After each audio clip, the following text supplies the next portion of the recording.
Anong material? Material. Nakikita bang gumagalaw sila? Ayun, gumagalaw dito. Parang balat ng onion. Ay, hindi, pero Ano, buhay itong kakainin natin. amoy meat siya eh. Amoy.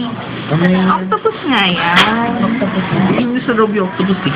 sobrang meat eh. O ano to? Ano tong mga gumagalaw na to? Amoy meat eh. Amoy meat. Octopus meat. Si Dan. Si Pete. Si Beach. Dayan na siya.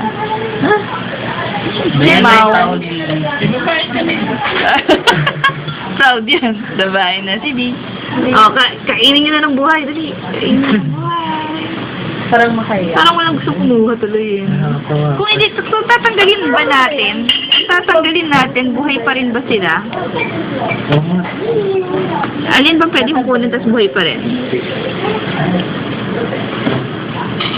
Paghahain. Ay, hindi na. Kasi may usok. Oo, tama. Ang init niya. Init no? Nasaan na? Buhay pa ba? Medyo buhay pa, oh. Medyo buhay pa. Kapag may initan. Try kasi, hindi ba lumiliit siya? Mukha talagang humihinga eh. Ayan, naninipis kaya madali siyang Pero parang kakaiba mo sa takoyaki kanina.